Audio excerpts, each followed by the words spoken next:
Gold, trusted gold buyers. మీరు తాకట్టు పెట్టిన బంగారాన్ని విడిపించి ఈ రోజు ఉన్న మార్కెట్ ధరకు కొనబడను.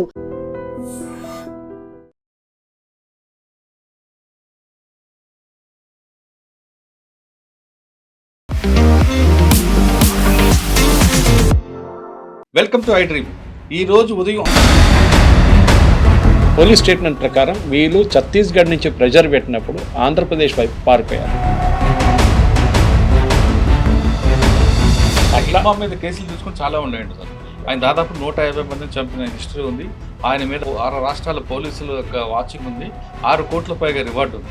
ఆలోచించండి, ఒక్క కేసులోనే 50 లక్షల రివార్డు ఉన్నారు. దీనికి ఈ was a very tough fighter. Technical intelligence చాలా కశ్మీర్లో ఉన్న టెర్రరిస్ట్ ట్యాకిల్ చేస్తున్నప్పుడు చాలా మటుకు. ఇంతవరకు ఆంధ్రప్రదేశ్ పోలీసులు సైలెంట్గా ఉన్నారు అనుకున్నాం, కానీ వాళ్ళు ఒక స్లీపర్ సెల్ లాగా ఒక మంచి ఆపరేషన్లో ఈరోజు సక్సెస్ అయ్యారనే విషయాన్ని మాత్రం బయటపడింది. అంటే ఆంధ్రప్రదేశ్ పోలీసుల దగ్గర ఉన్న నెట్వర్క్ ఎలా ఉంది అనే విషయాన్ని ఈరోజు జరిగిన రంపచోడవరం ఘటన ప్రూవ్ చేస్తుంది. ఎక్కడో అబూజ్మడ్లో ఉన్న హిడ్మా ఆంధ్రప్రదేశ్లో ఈ ప్రాంతం పర్టికులర్గా మనం అనుకుంటున్న మారేడుమిల్లి ప్రాంతం రావడం ఏంటి, అక్కడ ఎన్కౌంటర్ జరగడం ఏంటి, దీని వెనక చాలా మందికి అనుమానం వ్యక్తం అవుతున్నాయి. ముఖ్యంగా పౌర హక్కు సంఘాలు మాత్రం ఇది బూటకు ఎన్కౌంటర్ అంటున్నారు. ఎక్కడి నుంచో తీసుకొచ్చి ఇక్కడ కొట్టారని వార్త వస్తుంటే, ఎక్కడో తీసుకొచ్చిన హిడ్మాలో మాత్రం హిడ్మాకి సంబంధించి ఆంధ్రప్రదేశ్లో ఎలాంటి కేసులు లేవు. ఆయన కేవలం ఛత్తీస్గఢ్, అబూజ్మడ్, మహారాష్ట్ర, గచ్చిరోలి ఈ ప్రాంతంలోనే ఆయన యాక్టివిటీస్ ఉన్నదని ఇక్కడ వరకు లేవు. అయితే మరి హిడ్మా ఆ ప్రాంతంలో ఈ ప్రాంతంకి ఎందుకు వచ్చాడు? ఇక్కడ ఏమైనా షెల్టర్ తీసుకొని ఇక్కడ ఏమైనా యాక్టివిటీ చేయడానికి వచ్చాడా, లేదు ఇక్కడ ఎవరైనా ఆఫీసర్లకు సరెండర్ అవ్వాలని వచ్చాడా, షెల్టర్ ముసుగులో మరో విధ్వంసం చేయడానికి, పార్టీని బలోపేతం చేయడానికి ఇక్కడ వచ్చాడా, అనేక అనుమానాలు కనిపిస్తున్నాయి. మరోవైపు ఇటీవల గాజల రవి కూడా అదే ప్రాంతంలో ఎన్కౌంటర్ కావడంతో అది ఆ ప్రాంతం కూడా ఇటు ఛత్తీస్గఢ్కి అటు మహారాష్ట్ర గచ్చిరోలికి దగ్గర బార్డర్ ఉంది కాబట్టి ఆ ప్రాంతం నుంచి వచ్చి బలోపేతం చేయడానికి వచ్చారా, ఇన్ని ప్రశ్నల అనుమానాల నేపథ్యంలో ఏం జరిగి ఉండొచ్చు అనే విషయాన్ని మనతో మాట్లాడడానికి ప్రముఖ విశ్లేషకులు సురేష్ కొచ్చెడ్డి గారు ఉన్నారు. ఆయనకి చాలా క్లారిటీగా తెలుసుకుని సార్ నమస్తే అండి. నమస్తే. ఈరోజు మంగళవారం ఉదయం 6 గంటలకి రంపచోడవరంలో ఒక టైగర్ పార్క్లో తుపాకుల చప్పుడు, అందులో 6 మావోయిస్టులు చనిపోయినట్లుగా వార్త.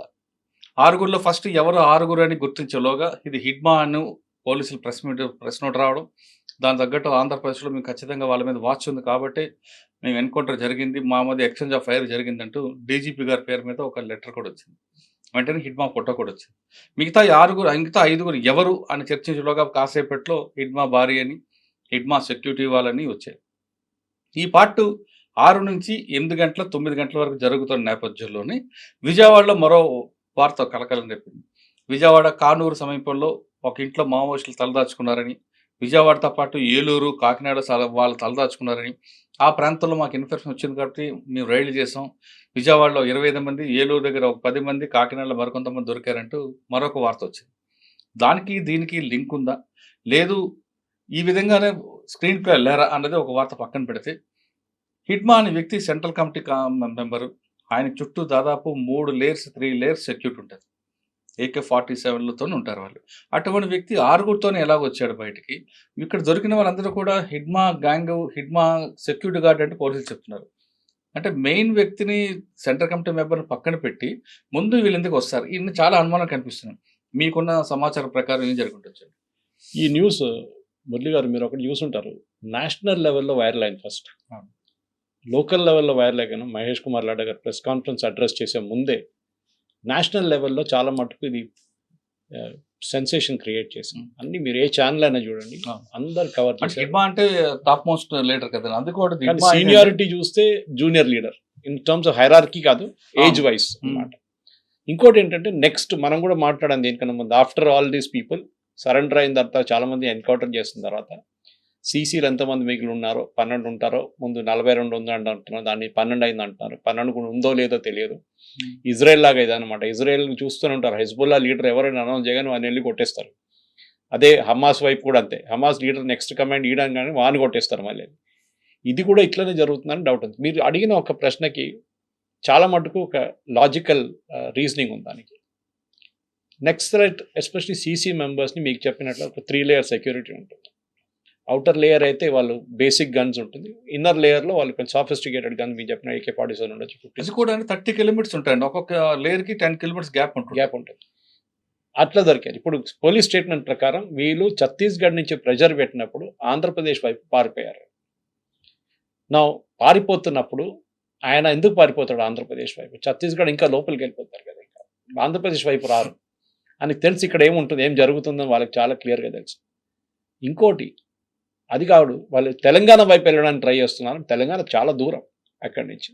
తెలంగాణ వైపు రావడం అంటే అట్లీస్ట్ మీరు 300 కిలోమీటర్ 200-300 కిలోమీటర్ ట్రావెల్ చేయాల్సింది, అడవి అంటే అంతా. తెలంగాణకి దీనికి ఒక 50 కిలోమీటర్ డిస్టెన్స్ అండి. ఇప్పుడు ఆయన ఉన్న అబుజ్మండ్ నేషనల్ పార్క్ దగ్గర నుండి ఇప్పుడు మన మారేడుమిల్లి రావడానికి 320 కిలోమీటర్లు కనిపిస్తుంది. కనిపిస్తుంది. అది తెలంగాణకి రావాలంటే కర్రిగుట్టలు, భద్రాచలం, వెంకటాపురం, చెర్ల ఇటువైపు రావాలంటే మరొక 50 కిలోమీటర్ ఎక్కువ అవుతుంది. ఎక్కువ అంటే అక్కడ నుండి ఇటు రావడానికి కర్రిగుట్టల వైపు అంటే తెలంగాణ పోలీసులు ఫేస్ చేస్తున్నారు కాబట్టి, ఎదురొస్తున్నారు కాబట్టి ఇక్కడ గతంలో ఈ ప్రాంతం అంతా కూడా బాగా పట్టున్న ఏరియా, ప్లస్ కొంత లోకల్గా వాళ్ళకి సింపజర్ ఎక్కువ ఉన్నారు.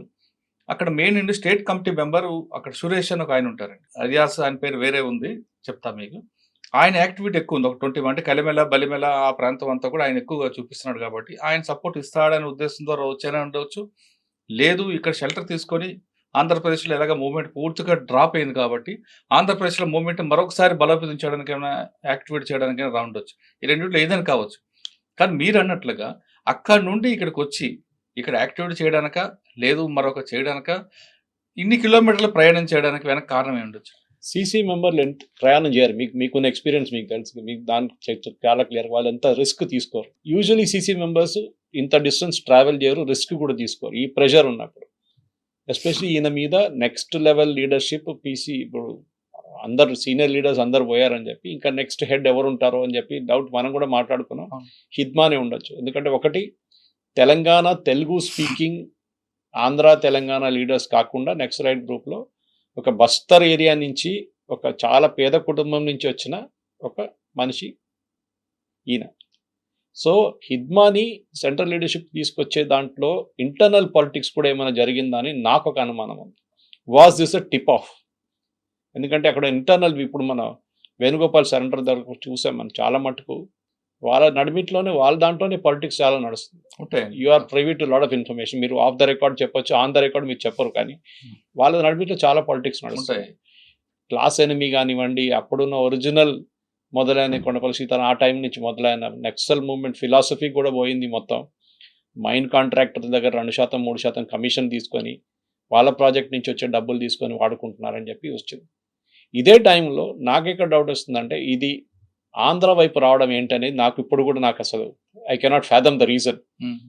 ఇది ఎన్కౌంటర్ అంటే మన అందరికి తెలిసిందే, దట్ సింపుల్ స్టోరీ. పోలీసు వాళ్ళు నక్సలైట్ చేతులు దొరికితే వాళ్ళు చంపేస్తారు, నక్సలైట్స్ పోలీసు వాళ్ళ చేతులు దొరికితే వీళ్ళు చంపేస్తారు. చాలా క్లియర్ అనమాట. అంటే ఈ నక్సలైట్స్ని తీసుకెళ్ళి హిద్మాని తీసుకెళ్ళి మీరు కోర్టులో ప్రెజెంట్ చేసి ఎవిడెన్స్ ఇవ్వడం అనేది ఇంపాసిబుల్ ఉంటుంది, జరగదు కూడా. 64 మంది సిఆర్పిఎఫ్ జవాన్స్ చంపిన మనిషి, అది కాకుండా కాంగ్రెస్ లీడర్స్, చాలా సీనియర్ కాంగ్రెస్ అందరిని చంపిన మనిషి. హిద్మా మీద కేసులు తీసుకుని చాలా ఉన్నాయండి సార్. ఆయన దాదాపు 150 మందిని చంపిన హిస్టరీ ఉంది. ఆయన మీద 6 రాష్ట్రాల పోలీసుల యొక్క వాచింగ్ ఉంది. 6 కోట్ల పైగా రివార్డు ఉంది. ఆలోచించండి, ఒక్క కేసులోనే 50 లక్షల రివార్డు ఉంది ఆయన పైన.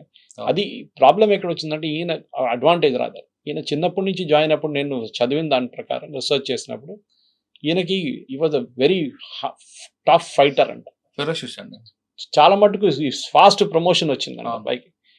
ఇది కూడా బహుశా నక్సలైట్ మూవ్మెంట్లో కొంతమందికి నచ్చలేదో నాకు అనిపిస్తుంది. ఎందుకంటే end of the day that is the politics all about. వాళ్ళ దాంట్లో 70, 60, 70 సంవత్సరాలు, 72 సంవత్సరాలు, 74 సంవత్సరాల లీడర్స్ కూడా చాలా మంది ఉన్నారు. మీకు తెలిసి 50 సంవత్సరాలకి this is young compare to very young.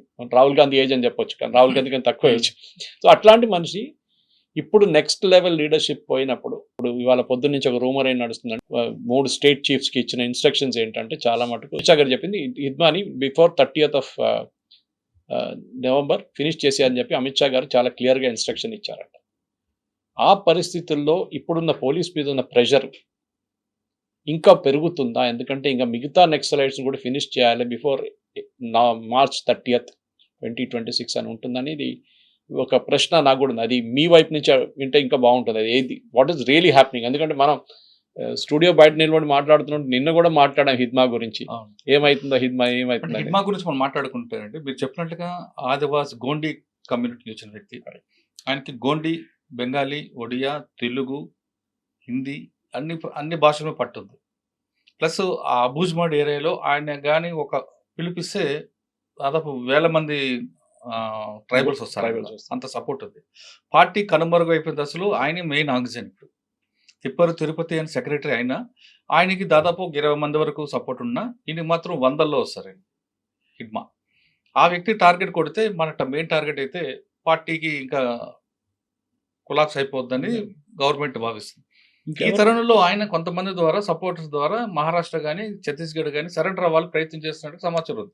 ఎందుకంటే గతంలో ఆశన్న సరెండర్ అవుతున్నప్పుడు ఇదే టాపిక్ వచ్చేది. మల్లోజు వేణుగోపాల్ మహారాష్ట్ర సరెండర్ అవుతున్నప్పుడు ఇదే టాపిక్ వచ్చేది. హిడ్మా ఇక్కడ పోలీసులు క్వశ్చన్ చేస్తే ఫస్ట్ క్వశ్చన్ అది హిడ్మా. కానీ హిడ్మా అనే వ్యక్తి ఇన్ని రాష్ట్రాలకు కావాల్సిన వ్యక్తి ఆంధ్రప్రదేశ్కి ఎందుకు వచ్చారు అనేది ఇప్పుడు మన అందరికీ మిలియన్ డాలర్ల ప్రశ్న. అయితే ఇప్పుడు మనకి ఇందాక ఒక ఆఫీసర్ ద్వారా లేదా కొంతమంది ద్వారా ఇన్ఫార్మేషన్ వచ్చే సమాచారం ఏంటంటే హిడ్మాకి ఒక బెస్ట్ కొరియర్, నమ్మకమైన కొరియర్ ఉన్నారు. అంటే కొరియర్ ఇప్పుడు కూడా పనిచేస్తుంది. కానీ ఆ కొరియర్ ఎంతగా నమ్మాడంటే హిడ్మా దాదాపు 6 సంవత్సరాల నుంచి ఆ హిడ్మా వెనకే ఆ కొరియర్ ఉంటాడు. అంటే హిడ్మా చేసిన కొన్ని ఆపరేషన్లో మెటీరియల్ కూడా ఆ కొరియరే సప్లై చేశాడు. కాబట్టి హిడ్మా ఆయన్ని బాగా నమ్మాడు.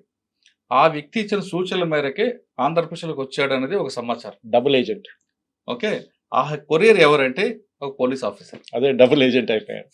అంటే వీళ్ళకి పోలీసు వాళ్ళకి ఐ థింక్ ఎప్పుడైనా నేను మాట్లాడుతుంది ఇవాళ పొద్దున ఇంకో ఛానల్ మాట్లాడుతున్నాం అనేది ఇదంతా ఒక సమాచారం. అది ఎంతవరకు కరెక్ట్ లేదు, అది కాదు. హ్యూమన్ ఇంటెలిజెన్స్ చాలా ఇంపార్టెంట్. ఎందుకంటే వీళ్ళు ఫోన్లు వాడరు.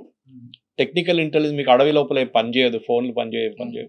టెక్నికల్ ఇంటెలిజెన్స్ చాలా కాశ్మీర్లో ఉన్న టెర్రరిస్ట్ ట్యాకిల్ చేస్తున్నప్పుడు చాలా మటుకు టెక్నికల్ ఇంటెలిజెన్స్ వాడతారు వాళ్ళు. హ్యూమన్ అక్కడ కూడా ఉంటుంది. వీళ్ళు కూడా అన్ఆడిటెడ్ డబ్బులు చాలా ఉంటాయి, లక్షలు. కాశ్మీర్ లో వచ్చేసరికి టెక్నికల్ ఎవిడెన్స్ కన్నా లీడ్ ఒక కాశ్మీర్ లో ఉన్న స్పెషల్ ఆఫీసర్ తీసుకొచ్చిన లీడ్ అది.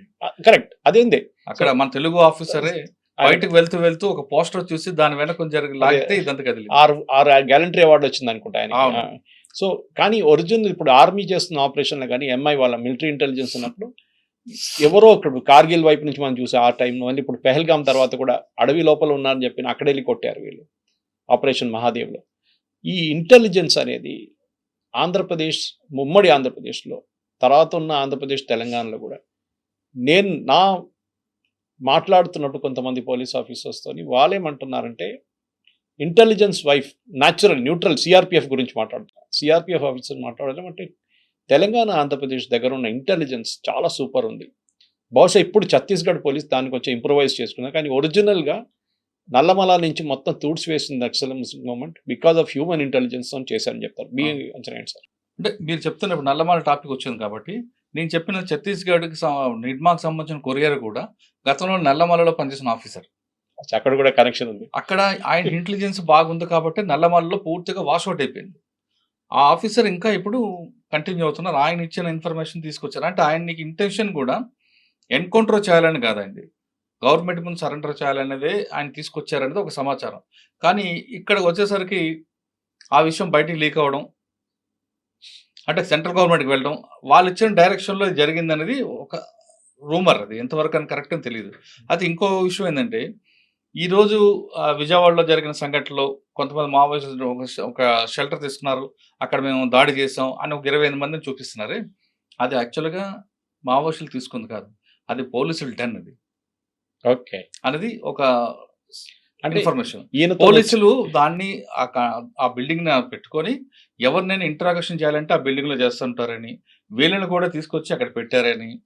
కానీ ఇన్ని అరెస్ట్ చేయడం, సరెండర్ చేయడం కాకుండా ఆయన్ని ఎలిమినేట్ చేయాలనే ఒక బలమైన శక్తి, బలమైన వ్యక్తి ఆదేశాలు ఇవ్వడంతో నిన్న రాత్రి నుంచి వీళ్ళందరినీ తీసుకొని వెళ్ళి 6గురిని మెయిన్ క్యారెక్టర్ అంటే హిడ్మా వైఫ్, హిడ్మాకుండా మెయిన్ సెక్యూరిటీ, మెయిన్ పర్సన్స్ అంటే స్టేట్ కమిటీ మెంబర్స్ని తీసుకెళ్లి ఎలిమినేట్ చేశారని అదొక వార్త నడుస్తుంది. అది ఎంతవరకు కరెక్టే తెలియదు. కానీ ఐజీ గారు, ఏడీజీ గారు చెప్పేది ఏంటంటే వాళ్ళు అట్నుంచి వస్తున్నారు, ఎప్పటి నుంచో మాకు వాచ్ ఉంది, మేము వల్లూరుపల్లి నారాయణరావు కోసం ఇస్తుంటే వీళ్ళు వచ్చారు, వీళ్ళు మాకు ట్రేస్ అయ్యారు, ఎక్స్చేంజ్ ఆఫ్ ఫైర్ జరిగింది కాబట్టి అందులో చనిపోయారు అని వాళ్ళు చెప్తున్నారు. కానీ ఇంటర్నల్గా వేరే సోర్స్లో మాత్రం ఇది జరిగింది, ఆయన తీసుకొచ్చి ఏపీ గవర్నమెంట్లో సరెండర్ చూపిస్తాం అనుకున్నాం, కానీ ఒక బలమైన శక్తి మాకు ఆదేశం ఇవ్వడంతో ఇలా చేయాల్సి వచ్చిందని చెప్తున్నారు. అది ఇందులో మనం నమ్మాల్సింది ఏడీజీ గారి మాటలు నమ్మాలి, వెనక నుంచి మాటలు నమ్మలేము. కానీ ఇది కూడా ఒక లైన్ చూపిస్తుంది నిజమా కావచ్చు అని. Lot of things are said unsaid in politics and in war అంటారు సార్. అది కాకుండా ఇప్పుడు హిద్మా స్టోరీ పక్కన పెడితే ఇంకా ఎవరు నెక్స్ట్?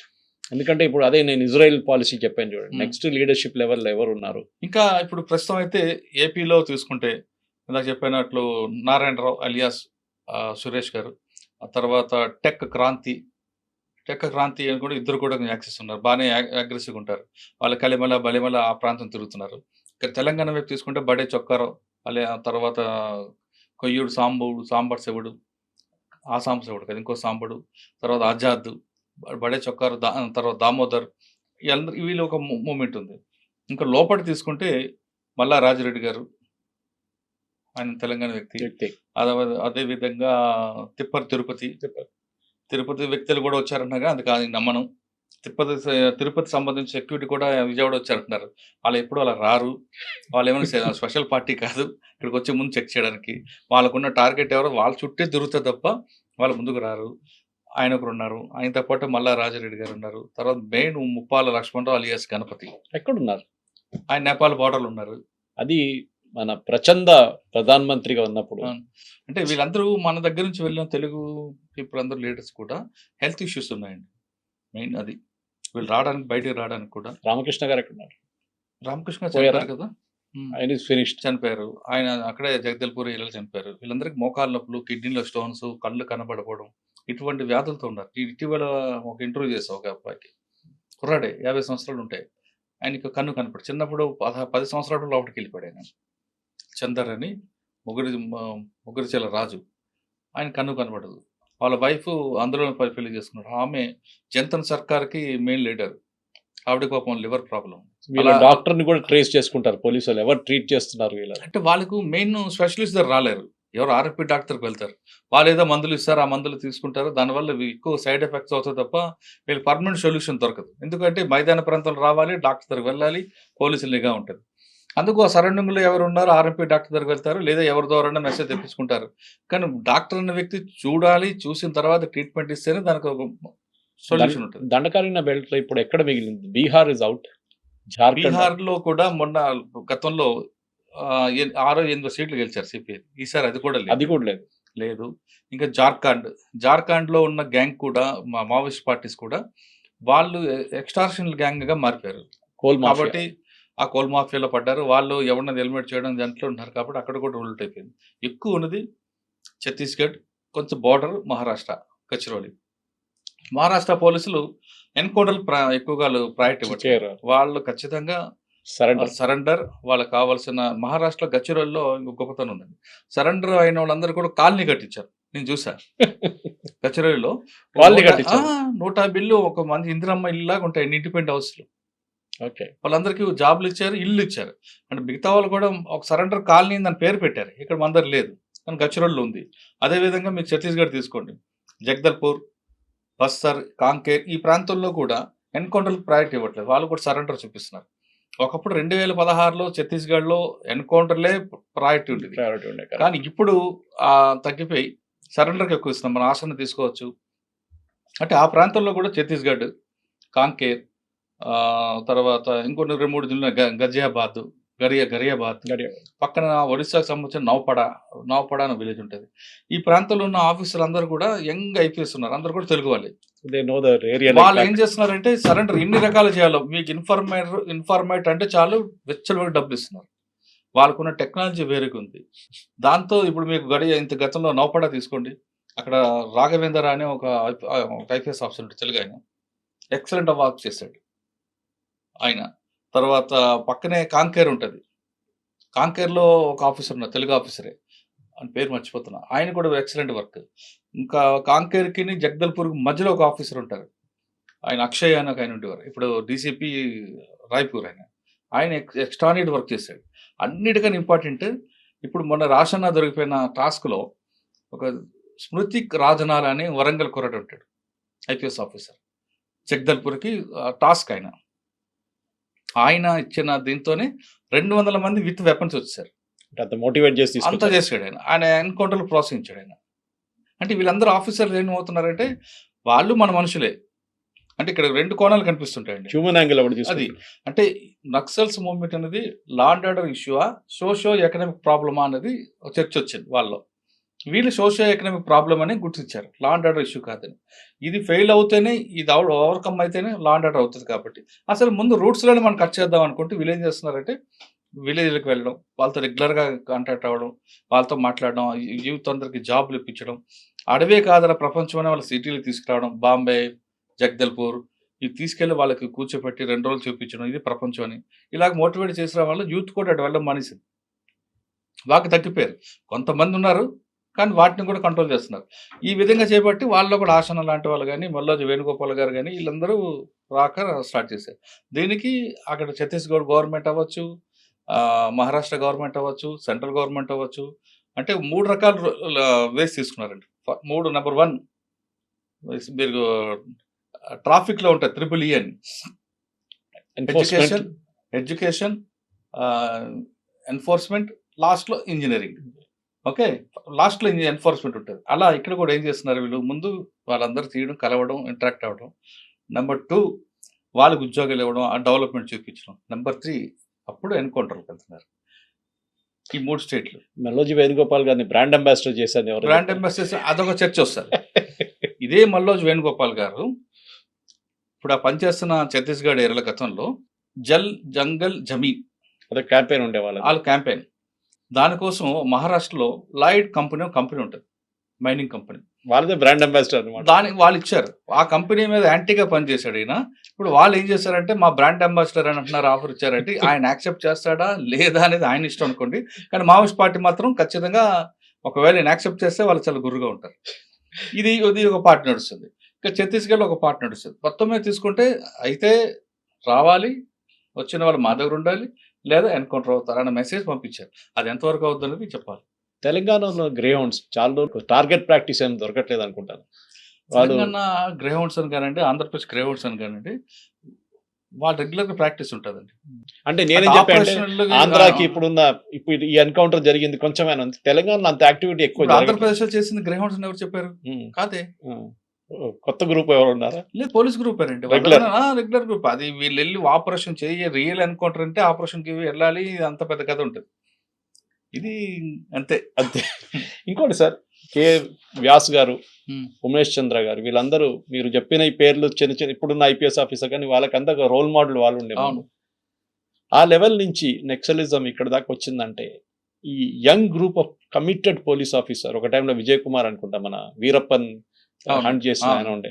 అవును. ఇట్లాంటి డెడికేటెడ్ పోలీస్ ఆఫీసర్ శ్రీనగర్ లో మన తెలుగు ఆయన ఒక ఆయన, సందీప్ చక్రవర్తి ఉన్నారు. ఇట్లాంటి యంగ్ పోలీస్ ఆఫీసర్స్ ని ఐడెంటిఫై చేసి పోస్ట్ చేయడంలోనే క్రూషియల్ ఉంటుందా ఈ నక్సల్ మూవ్మెంట్ ట్యాకిల్? ఎందుకంటే మీరు సోషల్ దాని గురించి మాట్లాడారు. Hmm. సో సుక్మాకి ఒక బస్సు రావడమో లేకుంటే యూనో ఒక స్కూల్ కట్టడమో. ఎందుకంటే ఇప్పుడు మీరు బస్తాలు. ఊరు ఉంది పువర్తి, ఆ ఊర్లో బస్సు వచ్చింది, అదే అంటాను. ఆ ఊర్లో టీవీ లాంచ్ చేశారు. ఆ ఊర్లో పువర్తి 75 సంవత్సరాల తర్వాత స్వాతంత్రం వచ్చింది ఎప్పుడో. అదే ఊర్లో ఛత్తీస్గఢ్ హోమ్ మినిస్టర్ గారు వెళ్ళి వాళ్ళ అమ్మగారితో మాట్లాడారు, ఆమెతో రిక్వెస్ట్ పంపించారు. అయినా వాళ్ళు ఏంటంటే ఒక సిద్ధాంతం నమ్మారండి. ఆ సిద్ధాంతం నమ్మి వాళ్ళు బయటకు రాలేరు. ఎందుకంటే దాదాపు 20-30 సంవత్సరాల ఆ సిద్ధాంతం కోసం వాళ్ళు పోరాటం చేశారు. ఇది సిద్ధాంతం అనేది దీర్ఘకాల యుద్ధం. ఇది Correct. ఈ దీర్ఘకాల యుద్ధంలో వాళ్ళు ఏం చెప్తారంటే ఫినిక్స్ పక్షి లాంటి మనం అంటారు. ఫినిక్స్ పక్షి ఏ విధంగా ఉంటుంది, ఎప్పటికైనా వస్తుంది అనేది ఆశాభావంతో ఉంటారు. Correct. కానీ మారుతున్న పరిస్థితులు ఏంటి, సమాజంలో మారుతున్న మార్పులు ఎలాగ వస్తున్నాయి, ప్రజలు ఏం కోరుకుంటున్నారు అనే విషయాన్ని పార్టీ మర్చిపోయేది. కాబట్టి ఈ దెబ్బ మీద దెబ్బ తగులుతుంది. అదే వాళ్ళు కేవలం ఆదివాసీలకు ఏ విధంగా డెవలప్ చేశారో, వాళ్ళు రాజకీయ చైతన్యం కల్పించారో, అదేవిధంగా మిగతా సమాజం చుట్టుపక్కల మైదాన ప్రాంతాల్లో ఉన్న సమస్యల మీద గుర్తించి అక్కడ కూడా వాళ్ళని మోటివేట్ చేయడంలో, అంటే మిగతా మావోయిస్ట్ పార్టీ వస్తే కాదు, వాళ్ళకు ముందు ఫ్రంట్ ఆర్గనైజేషన్ ప్రజా సంఘం అవి విఫలమైనది చాలా క్లారిటీ ఒకటి. విఫలమైంది. ప్రజా సంఘం అని నేను మొన్న చెప్పి ఒక మాజీ మావోయిస్ట్ కూడా ఇంటర్వ్యూలో ఆయన ఒప్పుకున్నాడు కూడా. ట్రేడ్ యూనియన్ పార్టీకి మెయిన్ లీడర్ పట్టు ట్రేడ్ యూనియన్స్, కార్మికులు వాళ్ళకి. సిటీలో అన్ని ప్రాంతాల్లో కూడా మీకు ఎర్ర జెండా కనిపిస్తుంది, ప్రతి కంపెనీ దగ్గర కూడా. ఓకే, మీకు మావోయిస్ట్ పార్టీ లీడ్ చేస్తున్న ఛత్తీస్గఢ్ కానీ మహారాష్ట్రలో కానీ కంపెనీలో ఒక్కరు ఎర్ర జెండా కనపడదు. దానికి కారణం ఏదంటే ఫెయిల్ అయ్యాం ఆయన ఒప్పుకున్నాడు. అంటే వాళ్ళు ఇనిషియల్ స్టార్ట్ చేసిన మూమెంట్ నాకు ఇప్పుడు కూడా మురళి గారు గుర్తుంది. ఇప్పుడు మీకు సికాసా తీసుకోండి, ఆ. సింగరేణి కార్మిక సంస్థ, అది చెప్పడానికి అక్కడి నుంచి వచ్చారు సింగరేణి ఇప్పుడు. అక్కడి నుంచి వచ్చిందండి పార్టీ. Correct. అది మరి అదే సికాసాలో ఉన్న పనిచేస్తున్న వ్యక్తి పుల్లూరు ప్రసాదర్ గారు ఛత్తీస్గఢ్ లో ఉన్నాడు, కర్రెలగుట్ట ఆ ప్రాంతంలో ఉన్నారు ఆయన. మరి ఏది అక్కడ ఉన్న మైనింగ్ కంపెనీ దగ్గర ఒక జడ్డ ఎందుకు ఎగరదంటే ఆన్సర్ లేదు, ఫెయిల్ అయ్యామంటున్నారు. అందుకే నేను ఉస్మానియాలో చదువుతున్నప్పుడు ఆ టైంలో పీడిఎస్యు, ఆర్ఎస్యు వీళ్ళందరూ ఫ్రంటల్ ఆర్గనైజేషన్స్ ఉండే రిక్రూట్మెంట్ చాలా మాట.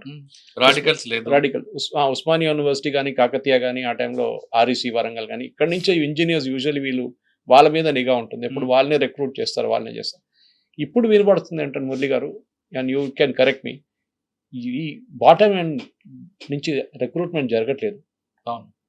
బాటమ్ ఎండ్ నుంచి కొత్త రిక్రూట్స్ వీళ్ళకి దొరకట్లేదు. One of the main reason naxalism fail అవుతుంది ఏంటంటే ఈ యంగ్ క్రాప్ ఇప్పుడు రావట్లేదు. వాళ్ళకి ఉద్యోగం వస్తూనే వాళ్ళు ఐటీ కంపెనీలో పనిచేస్తున్నారు, లేకుంటే ఫార్మాలో పనిచేస్తున్నారు, లేక ఎక్కడైనా పనిచేస్తున్నారు, కానీ దే ఆర్ నాట్ అట్రాక్ట్. అడవికి వెళ్ళి ముందున్న ఆ ప్యాషన్ మీరు చెప్పినట్ల అక్కడ వెళ్ళి ఉండడము, ఆ కష్టం 20, 30, 40 సంవత్సరాలు అడవిలో ఉండంటే ఇట్స్ నాట్ ఎ జోక్. ఆ కష్టం అండ్ టెన్షన్ ఎప్పుడైనా ఎప్పుడు కొడతారో అని తెలియదు, అది ఇంకో టెన్షన్. పోలీసు వాళ్ళు ఇదన్నీ పెట్టుకొని ఇప్పుడు ఈ కొత్త క్రాప్ రాకపోతే అదే కారణం ఉండొచ్చు ఇప్పుడు ఈ నక్సలిజం మొత్తం ఫినిష్ కావడానికి. అంటే మనం ఒకసారి వెనక్కి వెళ్ళాం అనుకోండి, 1969 నక్సల్స్ ఉద్యమం, రైతాంగ పోరాటం వెళ్ళామంటే అప్పుడున్న పరిస్థితులు వేరేగా ఉంటాయి. అప్పుడు పెత్తందారులని, భూస్వామ్య వ్యవస్థలని ఇవన్నీ ఉండేవి కాబట్టి ఆలో కసి వచ్చింది. ఓకే, అప్పుడులో చదువుకున్న మీరు చెప్తున్న కొండపల్లి సీతారామయ్య కావచ్చు, లేదంటే మల్లోజు వేణుగోపాల్ కానీ, వాళ్ళ అన్నయ్య మల్లోజు కోటేశ్వరి అందరూ అగ్రవర్ణాలు, Brahmins. Correct, that is surprising actually. Brahmins కుటుంబం. ఇప్పుడు జంపాన్ ఉన్నారు, అన్న రెడ్డి. అక్కడ కులం లేదు, అక్కడ మతం లేదు, సమాజ సేవ అనే స్పృహతోనే వచ్చిన వాళ్ళందరూ. వాళ్ళు ఇంజనీరింగ్ చదివిన వాళ్ళు, ఆర్ఎస్సీ స్టూడెంట్స్, నిట్ స్టూడెంట్స్, ఇటువంటి స్టూడెంట్స్ అందరూ కూడా వచ్చారంటే వాళ్ళకి సమాజంలో ఏదో జరుగుతుంది, ఆ అన్యాయాన్ని పంపించాలి, బయటికి పంపించాలి, సామాన్యుడికి మంచి న్యాయం చేయాలి, బడుగు బలహీన వర్గాల అభివృద్ధి కోసం మనం ఖచ్చితంగా పోరాటం చేయాలని వాళ్ళు రక్త సంబంధం కన్నా వర్గ సంబంధం గొప్పదని నమ్మే జనరేషన్ అది.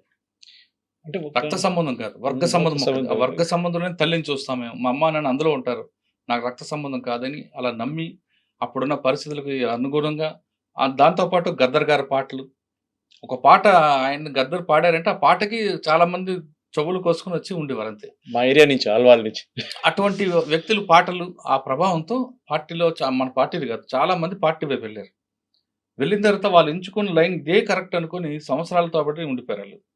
కష్టమైన నష్టమైన మీరు మనం ఇంత మాట్లాడుతాం కదండి, ఒక రోజు కరెంట్ లేక ఉండగలమా? అది కరెక్ట్. ఒక గంట ఉండగలమా? యూస్ అయిపోయాం మనం, అది ఉండవు. కానీ వాళ్ళు కరెంట్ లేని సంవత్సరాలు ఉన్నారు వాళ్ళు.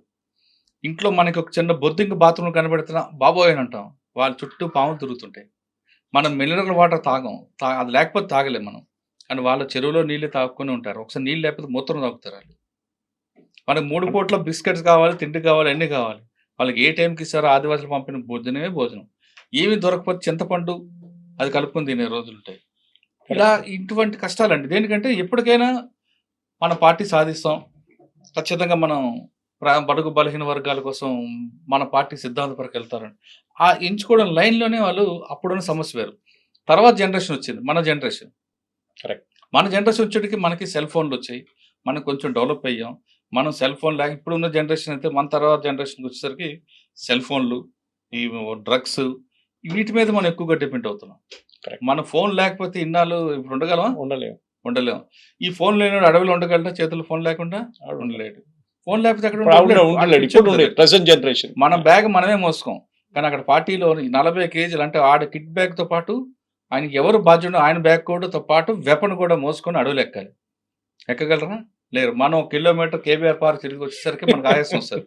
వాళ్ళు రోజుకి 10 నుంచి 12 కిలోమీటర్లు నడుస్తారు నడక. అది కూడా కొండలు ఎక్కి దిగడం, మామూలుగా ప్లెయిన్ ఏరియా కాదు, ఏ రాయి ఉంటుందో ఎక్కడ కూడా తెలియదు. ఇన్ని కష్టాలు పడడం అనేది ఇప్పుడు జనరేషన్ లేదు. ప్లస్ కుల సంఘాలు పెరిగిపోయాయి ఊర్లో. ఇంతకుముందు ఏ సమస్య వస్తే గ్రామం నక్షల దగ్గరకు వెళ్ళాలి, సెటిల్ చేసుకునేవాళ్ళు. ఇప్పుడు కుల సంఘం, ప్రతి సంఘం ఉంది, ఆ సంఘానికి అధ్యక్షుడు, ఆ సంఘం అధ్యక్షుడు సమస్య సెటిల్ అయిపోతుంది. ఇంకా దాంతో నక్సల్స్కి అయిపోయింది. కానీ పార్టీ అక్కడ ఉండిపోయిన వాళ్ళు మాత్రం ఖచ్చితంగా ఏదో రకంగా మాకు రావాలని ఉంటే, ఈ క్రమంలో కొంతమంది ఏదో కేసుల్లో ఉన్నవాళ్ళు వాళ్ళని లాగడం, ఎడ్యుకేషన్ లేని వాళ్ళు. ఇప్పుడు సాధారణంగా ఇప్పుడున్న సెంట్రల్ కమిటీ వాళ్ళు అన్ని భాషలు వచ్చు, కానీ నెక్స్ట్ వచ్చిన కమిటీ వాళ్ళు ఎవరికి సరిగ్గా మాట్లాడడం కాదు, రాయడం కూడా రాదు. వాళ్ళ చేతి కావాల్సిందంటే తుపాకీ ఇచ్చాం, తుపాకీ పట్టుకుంటే అదొక ప్యాషన్ వాళ్ళకి. కాబట్టి ఆ గ్యాప్ను పార్టీ గుర్తించుకోవడం వల్లనే ఈ నష్టం జరిగిందనేది నా అంచనా, అది నా వ్యక్తిగత అభిప్రాయం. ఈ కాన్వర్జేషన్ మీరంతా డీటెయిల్గా మాట్లాడుతున్నప్పుడు ఒక ఎడ్యుకేషన్ లాగా ఉంటుంది. కానీ as we close the conversation ఇప్పుడు దీని గురించి నేను వచ్చేది కేరళ నుంచి. చాలా మంది అడుగుతారు నా ద్వారా, సురేష్ గారు first elected communist government in the world కేరళలో, EMS నంబూద్రి. నక్సల్ బారీ మూమెంట్ స్టార్ట్ అయింది వెస్ట్ బెంగాల్ నుంచి. అక్కడ నక్సలైట్స్ లేరు, ఇక్కడ నక్సలైట్స్ లేరు. ఎందుకు? ఈజ్ ల్యాండ్ రీఫార్మ్ మూమెంట్ అంటే అప్పుడు భూములు పంచిపెట్టడం పేదోళ్ళకి, అది వర్క్ అయిందా? మళ్ళీ మన వైపు తెలంగాణ, ఆంధ్ర, ఛత్తీస్గఢ్ కానీ అప్పుడు ఉమ్మడి మధ్యప్రదేశ్ కానీ మహారాష్ట్ర వైపు ఇది జరగలేదంటారు. మీరు కూడా మాట్లాడారు, అన్నిట్లో చెప్పారు మీరు. ల్యాండ్ రిఫార్మ్స్ చాలా ఇంపార్టెంట్. భూములు పంచిపెడితే ఏదో యూనో ఒక 1/2 ఎకర్లోనో 1 ఎకర్లోనో వాళ్ళు ఏదైనా పని చేసుకుంటారని. ల్యాండ్ రిఫార్మ్స్ అని అనుకుంటారు. ఇదేనా ప్రాబ్లం? అంటే ఒకప్పుడు భూస్వామ్య వ్యవస్థ, దానికి వ్యతిరేకంగా జరిగిన పోరాటాలు, తర్వాత అర్ధ భూస్వామ్య వ్యవస్థ, ఇప్పుడు దానికి వ్యతిరేకంగా కొంత జరిగింది. ఇప్పుడు అర్ధ భూస్వామ్య వ్యవస్థ ఉందండి, ఎవరికి లేదు. మహా ఉంటే 10-20 ఎకరాలు, అంతకు వందల ఎకరాలు లేదు. ఒకటి. రెండోది, మీరు చెప్పిన వెస్ట్ బెంగాల్ కానీ కేరళ కానీ ఈ 2 గవర్నమెంట్లు తీసుకుంటే అన్ఎంప్లాయ్మెంట్ లేకుండా చేయడం అనేది వాళ్ళు 2 ఫస్ట్ టాప్ ప్రయారిటీ పెట్టుకున్నారు. కరెక్ట్. దానికన్నా ముందు చెప్పాలంటే ఎడ్యుకేషన్. మీరు వెస్ట్ బెంగాల్లో కొంత ఏమైనా ఉండొచ్చు, కానీ కేరళ లాంటి స్టేట్లో 100% ఎడ్యుకేషన్ ఉంటుంది. కరెక్ట్. మీరు నేను చెప్పక్కర్లేదు, కానీ కేరళలో రిక్షా వాళ్ళు కూడా, కూలీ కూడా ఇంగ్లీష్ పేపర్ చదువుతాడు. మీరు కూలీతో ఆపి మాట్లాడితే ఇజ్రాయెల్ వార్ ఎందుకు జరుగుతుంది, రష్యాలో రేట్ ఎందుకు జరుగుతుంది, మా ఊర్లో జరుగుతుంది, మా ఊర్లో డిస్కషన్ మాట్లాడతారు. ఇవన్నీ మాట్లాడతారు. మా ఊర్లో టీ షాప్ లో జరుగుతుంది. ఇవన్నీ డిస్కస్, వాళ్ళు ప్రపంచంలో ఏం జరుగుతున్న విషయం కూడా మాట్లాడతారు. ఎందుకంటే అంత ఎడ్యుకేటెడ్ అయ్యారు, వాళ్ళకి అంత నాలెడ్జ్ ఉంది. ఆ గవర్నమెంట్ కూడా అలా వాళ్ళకి ప్రయారిటీ ఇచ్చుకొచ్చింది. కాబట్టి ఇంక అక్కడ కమ్యూనిస్ట్ అన్నది కనిపిస్తుంది, ఉంటుంది. కానీ నక్సల్స్ మూవ్మెంట్ కనిపిస్తుంది. కేరళలో ఎందుకు ఫెయిల్ అయింది నక్సల్స్? మీకు కోజికడ్ లేదంటే ఆ ప్రాంతంలో వచ్చింది, అంతే. యాంటీ నక్సల్ స్క్వాడ్ పెట్టారు, థండర్ బోల్ట్ పెట్టారు. మళ్ళీ రాజరెడ్డి గారు అక్కడికి వెళ్ళి ఉన్నారు కొంతకాలం, అక్కడ పార్టీని డెవలప్ చేస్తామని. ఎందుకు ఉండలేపాడు? ఆయన బెయిల్ వచ్చింది. బెయిల్ రాగానే ఇక్కడ నుంచి ఛత్తీస్గఢ్ నుంచి మైనింగ్ కంపెనీ వాడు హెలికాప్టర్లు తీసుకుని వచ్చారు ఆయనకి. అది కూడా జరిగింది. అదే మీరు వెస్ట్ బెంగాల్ తీసుకోండి. వెస్ట్ బెంగాల్లో ఎందుకు ఫెయిల్ అయింది అంటే మిడ్నాపూర్, మల్లోజు, కోటేశ్వర ఉన్నంత వరకే అది ఉంది, కొంతవరకు ఉంది మిడ్నాపూర్, వెస్ట్ మిడ్నాపూర్. తర్వాత ఏమైంది, ఎందుకు ఉంది అంటే అప్పుడు పార్టీ దానికి మమతా బెనర్జీ వాళ్ళు అందరూ కూడా దానికి సపోర్ట్ చేయడం, దానికి యాంటీకి రావడంతో అక్కడ పార్టీ అయిపోయింది. ఇక్కడ ఏమో కేరళ అయిపోయింది. ఈ విధంగా పార్టీ గవర్నమెంట్ తీసుకున్న నిర్ణయాల వల్లే పార్టీకి నష్టం జరుగుతుంది. ఎక్కడైతే గవర్నమెంట్ మనం ఫెయిల్ అవుతాం, మనం ప్రయారిటీ చూసుకుంటాం, మనకు ఇంపార్టెంట్ ఏ చూసుకుంటాం, అక్కడ నష్టాలు జరుగుతాయి. మీరు కేరళలో ఒక సీఎంను కలవాలంటే ఆటో డ్రైవర్ కూడా వెళ్తాడు, అపాయింట్మెంట్ అవుతుంది. మన దగ్గర కలవనవుతుందా? సీఎం కాదు కదా, ఎమ్మెల్యే దగ్గర కూడా పోలేదు. అది కరెక్ట్. అది చెప్పిన అదొకటే కాదండి, చాలా విషయాలు తీసుకుంటే కేరళ అనేది ఒక డీజీపీ తీసుకోండి, డీజీపీకి గన్ మ్యాన్ లో 1-2-3 ఉంటారు అంతే. మన దగ్గర రిటైర్డ్ ఆఫీసర్ కూడా చుట్టూ 12 మంది ఉంటారు. అంటే ఎంత మ్యాన్ పవర్ వేస్ట్ అవుతుంది. ఆయన చూసి ఇంకొకరు, ఆయన చూసి ఇంకొకరు, ఇలా తయారవడంలో ఇవన్నీ కూడా సమాజమే చూపిస్తుంది. దాని ఇంపాక్టే ఇప్పుడు అర్బన్ నక్సల్స్ దాని మీద వస్తుంది. Thank you very much Murali గారు. ఇంకా ఈ డిస్కషన్ ఎప్పుడు ఆగదు, ఎందుకంటే మనం ఈ రోజు మాట్లాడాము, రేపు పొద్దున ఏం జరుగుతుందో తెలియదు, రేపు పొద్దున ఏ ఎన్కౌంటర్ నడుస్తుందో తెలియదు. ఇంకా నాకు తెలిసి అయితే ఎన్కౌంటర్లు ఉండకపోవచ్చు అండి, మ్యాక్సిమం ఉండకపోవచ్చు. ఇంకా అందరినీ సరెండర్ చేసే దీంట్లో ఉంటారు. హిడ్మా అనేది ఏంటంటే మెయిన్ టార్గెట్ ఉంది, 76 మంది పోలీసులు చంపాడు, ఆ కోపం ఉంది కాబట్టి ఉండొచ్చు. కానీ మిగతా అందరి మీద ఇప్పుడు తిరుపతి ఉన్నారు, ఆయన మీద పెద్దగా ఉండవు.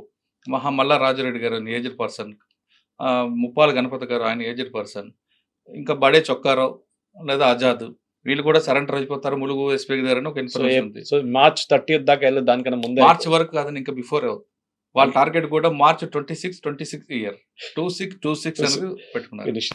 Thank you very much Murali గారు, థ్యాంక్ యూ వెరీ మచ్.